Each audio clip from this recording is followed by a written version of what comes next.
दोस्तों, पुरुष वेश्या, जिगोलो, मेल प्रोस्टिट्यूट नाम तो आपने सुना होगा और नहीं सुना है तो आज सुन लीजिए। कौन है ये लोग, कहाँ से आते हैं जो ये गंदा काम करते हैं प्रोस्टिट्यूशन का। और लड़कियों के बारे में तो आपने सुना है जिन्हें हम कहते हैं कॉल गर्ल्स, एस्कॉट्स, वेश्या, रंडी। ऐसे बहुत सारे शब्द हम प्रयोग करते हैं अपनी बोलचाल की भाषा में। पर पुरुष जब वेश्यावृत्ति में उतरता है तो इसके क्या कारण हो सकते हैं और कौन होते हैं ऐसे लोग जो उतरना चाहते हैं।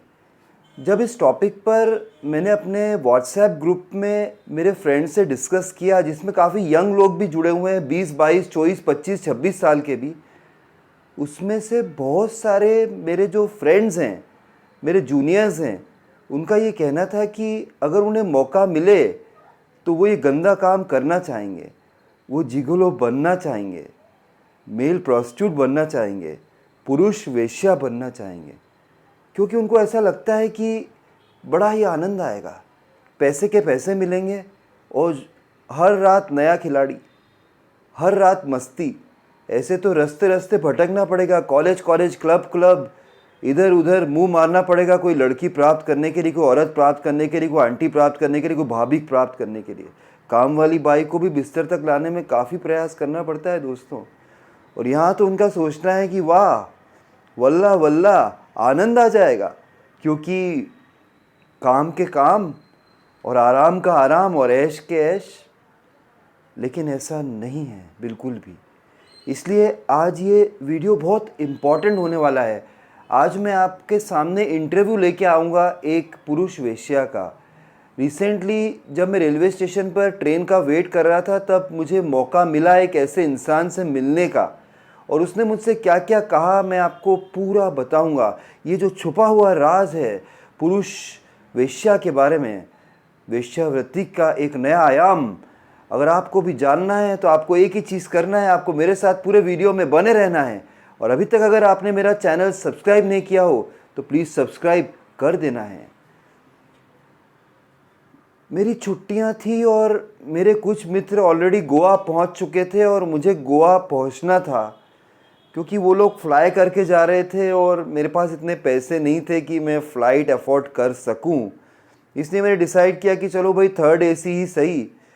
और ये जो ट्रेन चलती है अहमदाबाद से लेके मडगांव तक, उसका मैं इंतज़ार कर रहा था और उस दिन वो 4-5 घंटे लेट थी।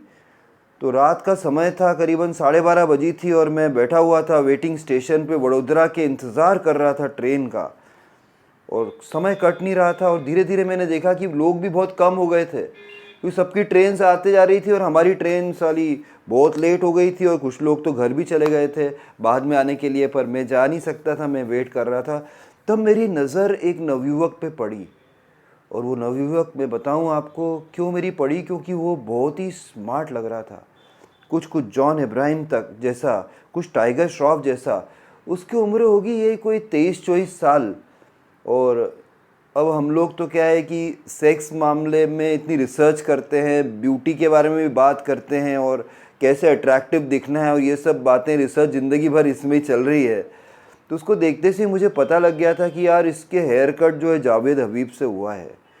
इसने फेशियल निकलवाया है अभी अभी थोड़े दिन पहले ही। चेहरे पे चमक दिख रही है, बहुत ज़्यादा चमक। बॉडी इसकी भयंकर दिख रही है, मतलब जिम तो रेगुलरली ये हिट करता ही है श्योरली। और उसके कपड़े देखे तो लेवाइस की जीन्स थी, एरो की टी शर्ट थी और जूते एडिडास के। तो मैं समझ गया था कि यार ये बहुत ही अमीर घर से दिख रहा है बंदा। तो मुझे इंटरेस्ट लगा, इसलिए नहीं कि मैं बाइसेक्सुअल हूँ या मुझे कोई होमोसेक्सुअलिटी का दौरा पड़ा था, नहीं नहीं, मैं तो बिल्कुल स्ट्रेट हूँ और मुझे तो लड़कियों में ही इंटरेस्ट है। लेकिन अब क्या करें, अकेले बैठे थे, मैंने कहा चलो बातचीत करते हैं। तो मैंने बातचीत उस बंदे से शुरू की, और वो लैपटॉप पे कुछ कर रहा था काम, और लैपटॉप भी उसका मैकबुक था एप्पल वाला, फ़ोन उसके हाथ में एप्पल का था, आईफोन पकड़ा हुआ था उसने। मैंने कहा बॉस ये तो बहुत अमीर लग रहा है, मैंने पता तो लगाया कि आजकल ऐसी क्या जॉब कर रहे हैं कि इतना पैसा इनके पास है। तो धीरे धीरे मैं बात करने लगा, और बीच बीच में फ़ोन आता था उसका। तो वो लेडी बोल रही है कि तू स्पीकर पे रख के सुन। तो स्पीकर पे सुन रहा था बात, उसको लगा मैं सुन नहीं रहा हूँ, क्योंकि मैं उठ के बाहर चला गया था, वो वापस आ गया था, पीछे बैठ गया था, उसको पता लगा, उसको लग रहा था वो अकेला ही है। तब मुझे पता लगा कि दूसरी साइड से एक लेडी जो है बहनचोद माँचोद इस टाइप की गालियाँ बक रही थी, और बोले कि ऐसे लाइन चूज़ कर रही थी जैसे कि अबे तू साले फटे फटे कॉन्डोम की औलाद, ऐसा, और बास्टर्ड, इस तरीके से बातें कर रही थी। बाहर चला गया तू घूमने, क्लाइंट्स का तेरा बाप देखेगा, तेरी माँ जाएगी क्या, इस तरीके से बात कर रही थी। और एकदम उसकी नज़र मेरे पर पड़ी और उसके आंसू निकल आए थे, यंग लड़का था। तो मैंने उससे जाके बात करी, और थोड़ा हम जब खुले तब उसने सारे राज मुझे बता दिए। मैंने उसे बताया नहीं कि मैं यूट्यूबर हूँ, लेकिन जब मैं मीडिया से हूँ ऐसे मैंने बताया नहीं, मैं जनरल मैंने बात करी, तब उसने सारे राज खोले। क्या क्या खोले मैं आपको बताता हूँ। वो लड़का जो है वो बेसिकली नडियाद का रहने वाला था। नडियाद जो है बड़ोदरा से 80 किलोमीटर दूर है, और उसने कॉलेज पास नहीं किया था, और उससे मॉडलिंग का फितूर दिमाग में था। वो दिखने में बहुत स्मार्ट था, उसने बताया, और उसके फ्रेंड्स हमेशा उससे कहते थे कि तू बहुत स्मार्ट है, तुझे मॉडलिंग करना है, तुझे मुंबई चले जाना है। और मॉडलिंग के चक्कर में मुंबई चला गया, और पहले कुछ दिन तो अपने दोस्तों के यहाँ रहा, फिर दोस्तों ने निकाल दिया, क्योंकि वो दोस्त जो था उसकी लिव इन पार्टनर उसके साथ रहने आ गई थी, तो रातों रात उसको घर से बाहर निकाल दिया। और वो एक मॉडलिंग एजेंसी से दूसरी मॉडलिंग एजेंसी तक जा रहा था काम के लिए। ऐसा करते करते कुछ ऐसे लोगों के संपर्क में आ गया वो, जो कि मेल प्रोस्टिट्यूशन करवाते थे या प्रोस्टिट्यूशन करवाते थे। वो कुछ महिलाएं थीं, वो हाई सोसाइटी में रहने वाली महिलाएं थीं। हो सकता है कि वो लोनावाला में रहती हो, मुंबई में, या फिर अंधेरी में रहती हो, कांदीवली में रहती हो। आपके घर के पास गोरेगांव में रहने वाली महिला भी हो सकता है कि दलाल हो। यहाँ पे आप पता नहीं लगा सकते हैं। जो पहले के ज़माने में दलाल होते थे, जिनके हम भड़वा कहते थे, वो तो अलग ही सीन होता था। कुछ रंगीन से कांच लगे होते थे, एक कोठा होता था जहाँ इंसान जाया करता था, कुछ गजरे की दुकानें लगी होती थी, नॉन वेज की दुकानें लगी होती थी। तबले की आवाज़ घुंघरू की आवाज़ से मिलकर आपके कानों में पड़ती थी, और आप समझ जाते थे कि आप किसी वेश्या के पास पहुंच गए हैं। लेकिन आज ऐसा बिल्कुल भी नहीं है, और मेल प्रोस्टिट्यूशन के केस में तो बिल्कुल भी नहीं है। तो उसने मुझे खुल के जानकारी दी, वो बड़ा इमोशनल फील कर रहा था। मैंने हाथ भी रखा कि डोंट वरी, मैं तुम्हारी हेल्प भी कर सकता हूँ शायद। उसने सारी कहानी मुझे बताई। जब वहाँ पे चला गया तो ऐसे लोगों के चक्कर में पड़ गया। आगे कहानी मैं ज़रूर आपको बताऊंगा, आई एम श्योर आपको जानना है कि क्या क्या हुआ उसके साथ, और कहीं हमारे साथ ऐसा ना हो जाए, कोई हमारे चाहने वाले के साथ ऐसा ना हो जाए। यंगस्टर्स जो अच्छे दिखने में हैं, बहुत सारे घर छोड़ छोड़ के आज मुंबई जा रहे हैं मॉडलिंग में, मॉडलिंग की दुनिया में नाम बनाने के लिए, फेमस होने के लिए। कोई सीरियल में काम करना चाहता है, कोई फिल्मी हीरो बनना चाहता है, लेकिन ऐसी ज़िंदगी अगर एंड हो जाए तो बहुत बहुत मुश्किल हो सकती है। और आपको श्योरली जानना है, बिल्कुल सरल भाषा में जो भी उसने बताया मैं आपको बताऊंगा, क्योंकि जो चैनल आप देख रहे हैं इसका नाम सरल भाषा है। मैं हूं आपका होस्ट और दोस्त अतुल।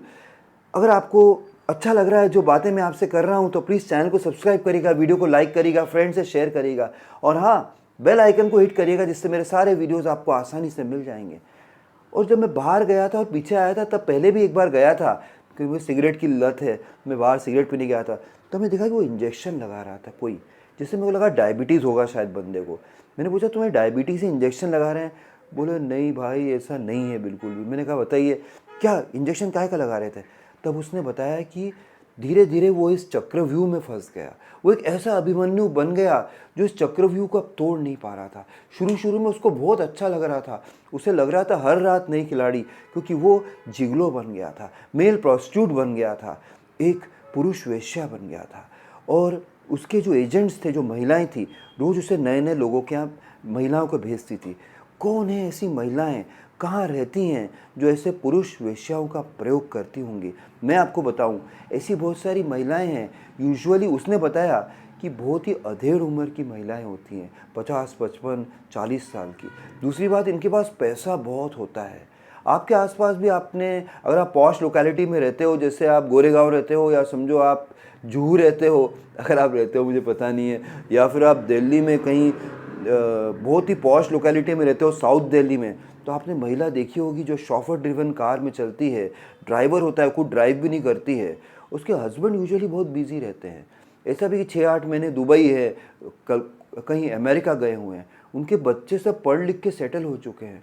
अब उनके जीवन में अकेलापन आता है। अकेलापन आता है तो वो इंटरनेट पे ढूंढती हैं एस्कॉर्ट सर्विसेज, और पुरुष जो वेश्या है उसे ढूंढ लेती है, ऐसा उस लड़के ने मुझे बताया। और उसने ये भी कहा कि किटी पार्टीज़ होती है जिसमें अय्याश महिलाएं साथ में आती है। उसने कहा ये बहुत ख़तरनाक होता है, यहाँ पे बहुत ख़तरनाक चीज़ें वो लोग करती हैं, BDSM का प्रयोग करती हैं। एक पूरा किट लेके आती हैं जिसमें सेक्स टॉयज़ होते हैं, जो डंडा निकाल लेती हैं, और उसने बताया कि उसके कपड़े सारे उतार के पिछवाड़े पे बहुत मारती हैं, उन्हें पसंद आता है। कोई कोई महिलाएं बहुत अच्छी होती हैं, ऐसा भी फ़ायदे भी हैं, उन्हें टिप भी देती हैं, एक्स्ट्रा पैसे 50,000 तो ऐसे ही दे देती हैं। मतलब उन्होंने पे किया हुआ है, समझो 30, 40, 50, इतना खुश हो जाती हैं कि 50,000 कैश दे देती हैं।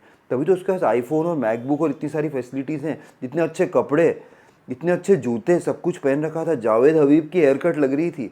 तो यार, और मुझे लग रहा था एसी के वेटिंग रूम में बैठा था, मतलब एसी में जाने वाला था वो, फ्लाइट में भी जाता होगा मुझे पता नहीं है, पर उसकी लाइफस्टाइल तो बहुत हाई फाई थी।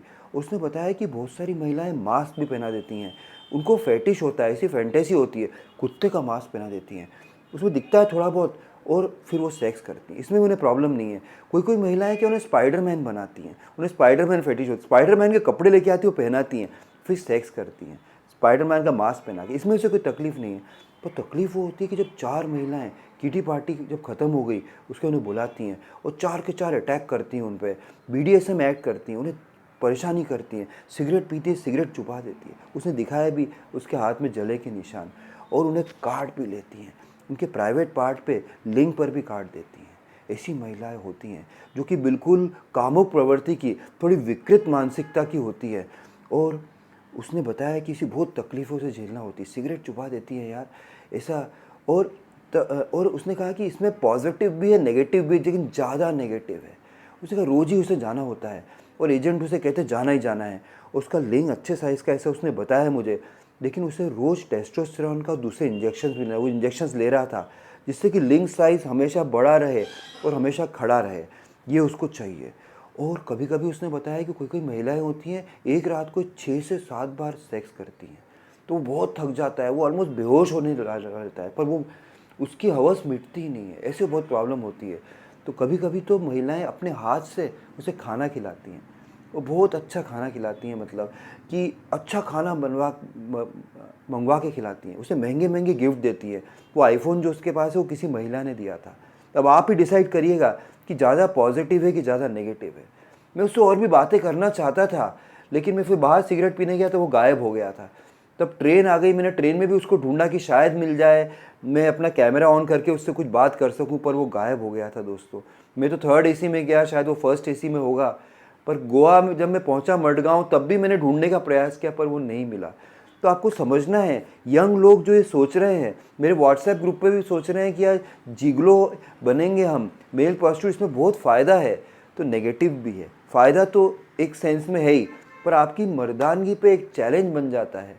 आप एक वस्तु के रूप में प्रयोग किए जाते हैं, आप किसी की दया और माया पे चल रहे हैं। वो आगे वाला जो भी चाहे आपके साथ कर सकता है, सिगरेट भी छुपा सकता है, डंडे से मार सकता है आपको। 4-4 महिलाएं चढ़ जाती हैं आप पर, और आपके निपल्स को सक करती है, एक इधर एक इधर, और काट खाती हैं आपके शरीर पे अलग अलग जगह, आपके लिंग पर भी काट खाती हैं, और आप कुछ बोल भी नहीं सकते। कंप्लेन तो वही कर सकती, वो बोलेंगे कि नहीं हम सर्विस से सेटिस्फाइड नहीं, अगली बार बुलाया नहीं जाएगा, पैसे तो उनको चाहिए चाहिए। ये ऐसा चक्रव्यूह है, एक बार आदमी फंसता है तो निकल नहीं सकता है। जैसे एक लड़की इस चक्रव्यूह में फंस जाती है, जैसे वो गंगूबाई पिक्चर आई थी काठियावाड़ी, आपने देखा होगा, आलिया भट्ट की, उसमें दिखाया था कि कैसे एक लड़की फंस जाती है, ऐसे लड़के भी फंस जाते हैं। इसलिए अगर आप भी देख रहे हैं कि कोई लड़का है जो समझो कि मॉडलिंग की दुनिया में प्रवेश करता है, दिखने में स्मार्ट है, तो आप ये इन्फॉर्मेशन ज़रूर उन तक पहुंचाइए, ये वीडियो उन तक पहुंचाइए ज़रूर। बस आज इतना ही, बड़ा ही संवेदनशील टॉपिक था और मैंने बिल्कुल बेबाकी से आपसे बात करी, खुले रूप से। तो आई एम श्योर आपको पसंद आया होगा। फिर मिलता हूँ किसी और दिन ऐसे ही ज्वलनशील टॉपिक पर, संवेदनशील टॉपिक पर आपसे बात करते हुए। तब तक के लिए बाय, टेक केयर फ्रेंड्स।